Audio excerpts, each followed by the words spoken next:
Delhi Sultans. Yes, and in this session I am going to explain about the Sayyid dynasty. Yes, so it was ruled from 1414 to 1451 Common Era.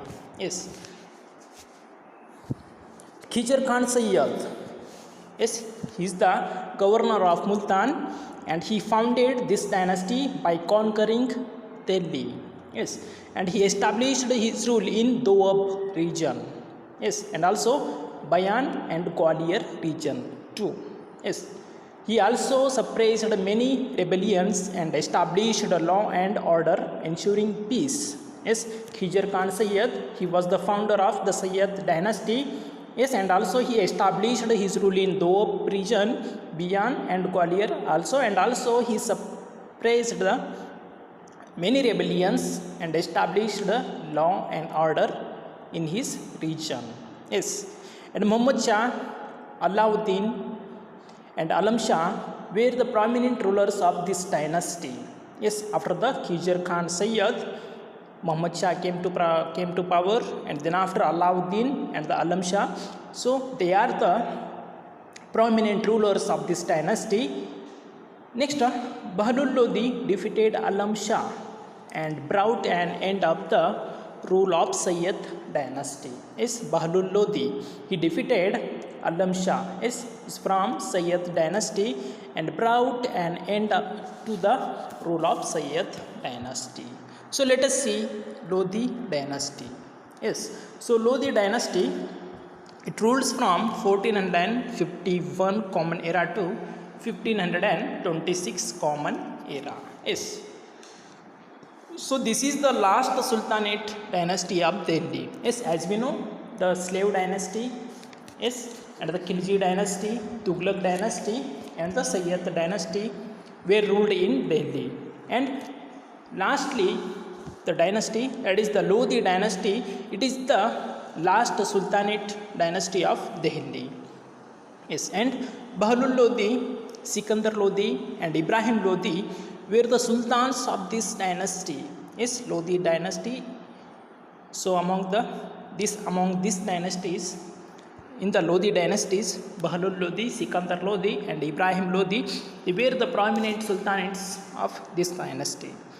Sikandar Lodi conquered Bihar, Bengal, Dholpur and Chanderi, and also he established peace and order in Delhi.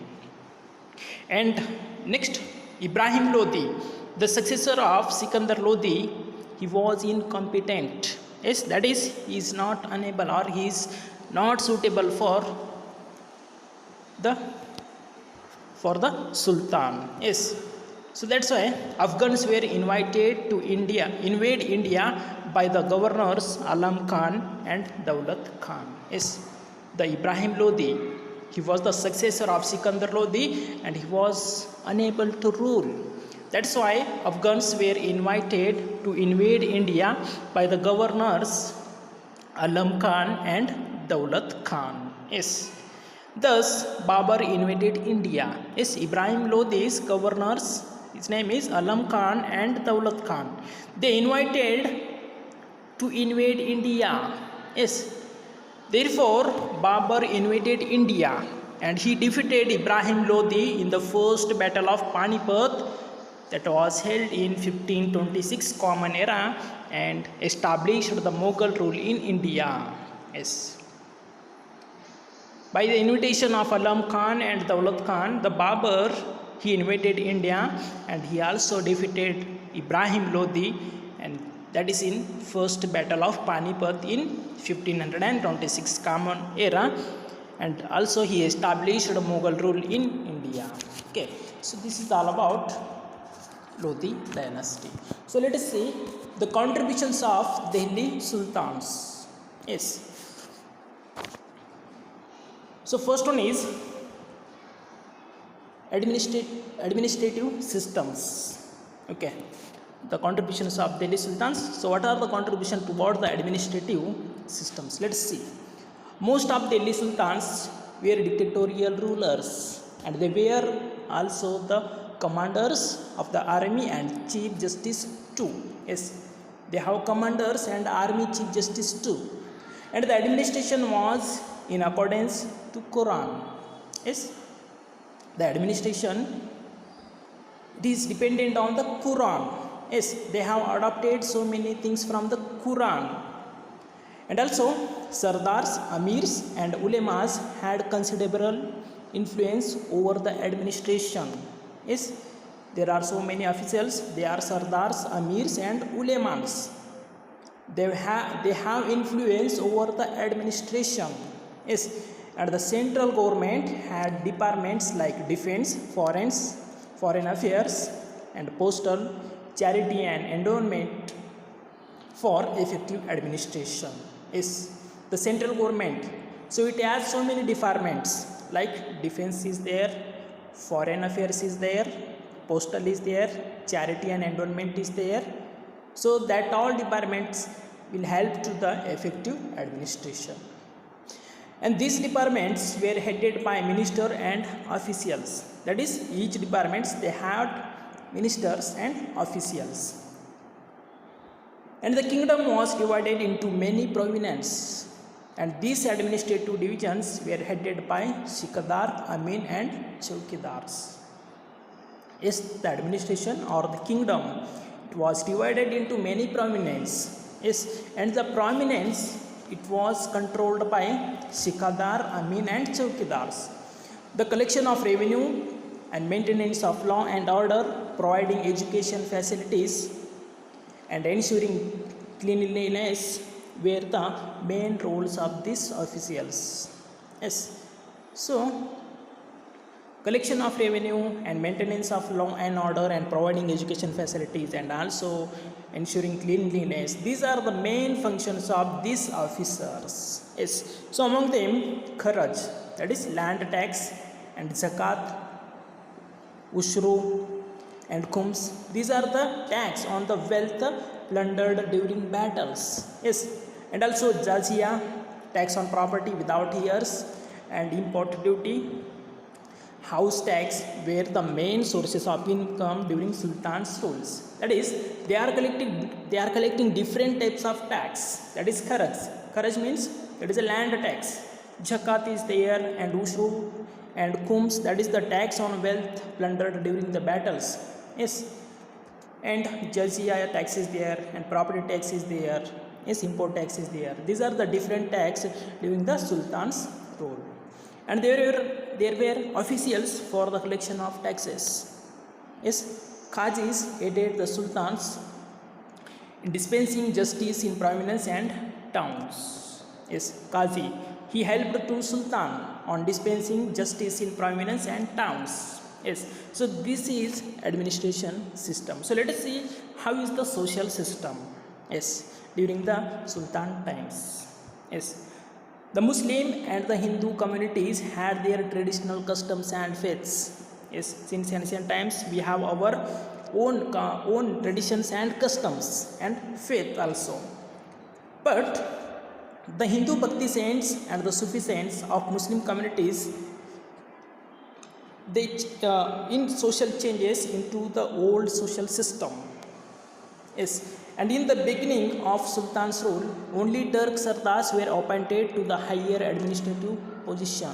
Yes, so in the beginning of the Sultan rule, only Turk Sardars, they were appointed on the higher administrative post. Later on, their influence went during the region of Khilji and Tughlaq. Local people who had converted into Islam had more opportunities. Yes, during the Khilji and Tughlaq, so local people who had converted into Islam region, and they had more opportunities. Yes, in the administrative position. Particularly the educated of the serving communities and Hindus got higher posting. Yes, those who are educated, yes, and Hindus, they have higher posting in that time. Hence the ruling class of this time got introduced into the Indian way of dressing, beverages, food and music and cultural aspect also.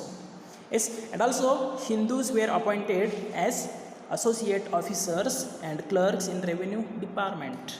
Yes, So in the Delhi Sultan system, in the social system, there were Hindu officers, yes, in the revenue department. Slavery was in practice. Yes, slavery, that is Ghulamgiri, that was in practice. War prisoners were named as slave.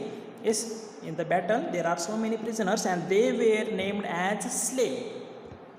And there were many women slaves in palace. Yes, in the palace there are so many women slaves also there. Yes, and the status of woman was not healthy. That is, in that time the status of woman, it is not good. Parda system and child marriage were in practice. Yes, and women from higher social classes participated in fine arts. Yes, those women who belongs to higher classes, that women only participate in the fine arts, not all women. Yes, remember this. And the rural women participated in agriculture and household activities. Yes, the rural women, they can participate only agriculture and household activities. So let us see next one, economic situation. Yes, the sultans brought in major changes in the areas of agriculture. Yes, and the old system of tax fixation and revenue collection was changed. Yes, he has changed the old fixation and the revenue collection. Yes, that is, he implemented new system of tax. That is, mandatory payment of tax by both the rich farmer and the poor farmer was the main feature of the revenue policy adopted during the rule of sultans. Yes, here the poor farmer and the rich farmer, they have to pay tax in that time. Yes, this is a new feature of the rule of Delhi sultans. And the transport and communication were improved in this time. Yes, roads were built all across from Gujarat to Bengal. Yes, and the foreign merchants visited all the small and big markets of medieval India, and some settled here also. Yes, the transportation, it is very important in the economic situation. Yes, if you want to grow, so we have to proper transport communication. Yes, then only our trade will grow. Yes, so, and this provided a lot of impetuous craftsmen, and the Indian art crafts entered the European markets. And the sultans and the prominent businessmen were running factories of gold and silver ornaments and silk looms. Yes, there were so many sultans, so that all sultans, they were running factories of gold and silk loom also. So this is economic situation. So let us see what are the contribution toward the literature. Yes, so many foreigners, authors and historians were under the royal patronage of sultans. Yes, so every sultans in his court, he has given patronage of royal person. Yes, and their writings are in Persian and Arabic language. A famous scholar named Al-Biruni was in the court of Muhammad Ghori. Yes, during the Muhammad Ghori, so famous scholar, his name is Al-Biruni, he was in his court, and he was philosopher, mathematician and also a writer.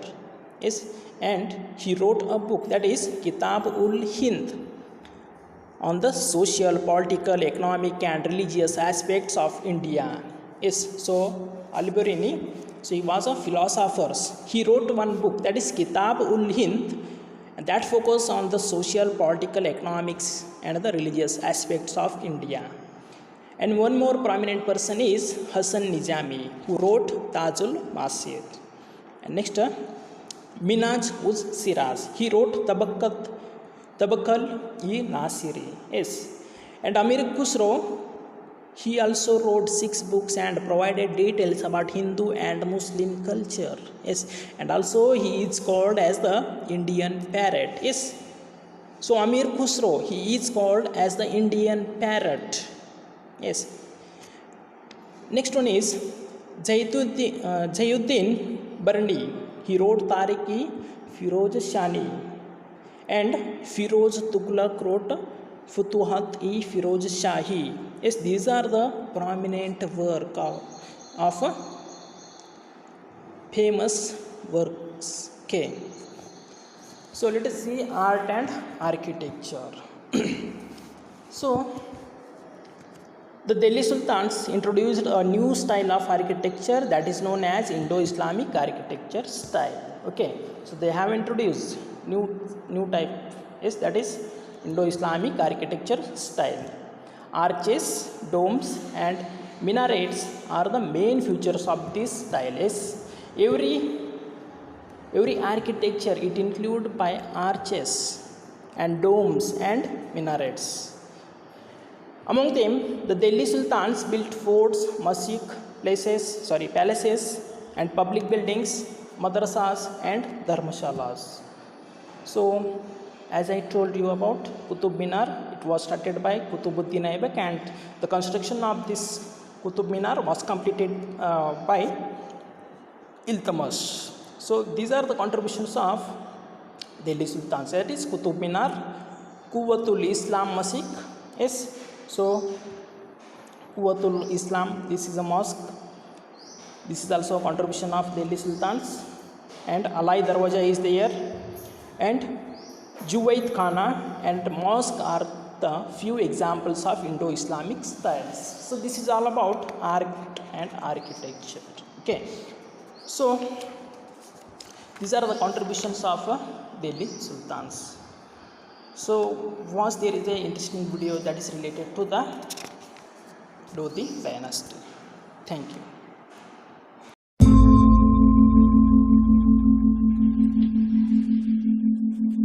First ruler of Lodi dynasty Balal Khan Lodi ruled from 1451 to 1489. He was the first king and the founder of the Lodi dynasty with a view to restoring the Delhi Sultanate its past glory. He conquered many territories including the powerful Kingdom of Jaunpur. Bulu Khan extended his territories over Gwalior, Jaunpur and Upper Uttar Pradesh. He appointed his eldest son Babak Shah as Viceroy of Jaunpur in 1486. Bulu Khan was confused as to who should succeed him among his sons Babak Shah and Nizam Shah and grandson Azam-i Humayun.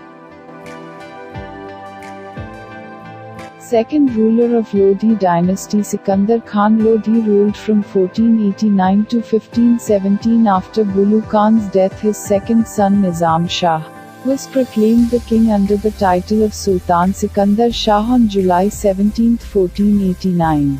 He made all efforts to strengthen his kingdom. He extended his kingdom from Punjab to Bihar and also made a treaty with Alauddin Hussain Shah of Bengal. He founded a new town in 1504, where now the modern city of Agra stands, to control the Chafsa Vitava Biana Koli Gwalior and Golapur. He was also a good administrator. He was kind to his subjects. He died on November 21, 1517 AD. Third ruler of Lodi dynasty Ibrahim Khan Lodi ruled from 1489 to 1517. After the death of Sikandar, his son Ibrahim ascended the throne. A faction of the nobility advocated a partition of the kingdom and set up his younger brother Jalal Khan on the throne of Jaunpur. But soon Jalal Khan was assassinated by his brother's men. Ibrahim Lodi was not an able ruler. He became more and more strict with the nobles. He used to insult them. Thus, to take revenge of their insults, Daulat Khan Lodi, governor of Lahore, and Alam Khan, an uncle of Sultan Ibrahim Lodi, invited Babur, the ruler of Kabul, to invade India. Ibrahim Lodi was killed at Panipat in 1526 AD by Babur's army. Thus came the final collapse of Delhi Sultanate and paved the establishment of the Turkish rule in India. First Battle of Panipat. The battle was fought between Mongol Prince Zahir-ud-Din Muhammad Babur and the Afghan Sultan of Delhi, Ibrahim Lodi. It developed over few years as Ibrahim Lodi lost control over his noblemen and viziers. Sultan Ibrahim Lodi of Delhi. The handsome Ibrahim Lodi multiplied his rigors at Delhi. Mia Bhua, the vizier of his father, was first thrown in prison, then given a cup of poisoned wine. Noblemen like Azam Humayun and Hussain Khan family were assassinated. Babur promised to help Daulat Khan to fight Sultan of Delhi Ibrahim Lodi in 1523 and made many raids into Punjab. In November 1525 he set out to meet the Sultan of Delhi. Passage of Indus took place on the 15th of December. Babur crossed Satluj at Ropar and reached Ambala without meeting any resistance. Prudently Babur took up a defensive position. He based his right flank upon city walls. A ditch protected his left flank. In front lay behind a line of 700 carts tied together with rawhide ropes to break cavalry charges. Every 100 yards passages were provided for his horsemen to ride through for attack. Those passages were heavily defended by his archers and matchlock men. For 8 days he waited for Sultan's attack. Ibrahim marched slowly and without planners. His officers had never seen such defenses before. Mongols have created a fort in middle of our plain, his spies informed him. Babur sent out his horsemen to raid Sultan's army on the 9th of April. After a light engagement, Mongol broke and ran back. It was a feint and it worked. Ibrahim was elated at the ease with which his troops had repulsed best horsemen Babur had sent. Overconfident and full of high hope, he decided to attack. Next morning Sultan Ibrahim Lodhi advanced rapidly. At about 400 yards Babur's cannons opened fire. Noise and smoke terrified Afghans and the attack lost momentum. Seizing the movement, Babur sent out his flanking columns to envelop the Sultan's army. Here Afghans met first time the real weapon of Mongols, Turco-Mongol bow. Its superiority as an instrument of war lay in the fact that it was the arm of the nobles, of the finest warriors. Bow in hand of a Turco-Mongol would shoot 3 times as rapidly as musket and could kill at 200 yards. Attacked from 3 sides, Afghans jammed into each other. Elephants, hearing noise of cannon at close range, ran wildly out of control. Ibrahim Lodhi and about 6,000 of his troops were involved in actual fighting. Most of his army, stretching behind up to a mile, never saw action. Battle ended in about 3 hours with teeth of Ibrahim Lodhi, who was at forefront. And in place where fighting had been the fiercest, dead amid the heap of Mongol slain of his sword, lay the vain but courageous Sultan Ibrahim. His head was cut off and taken to Babur, wrote a Mongol historian. When Afghans fled, they left 20,000 dead and wounded.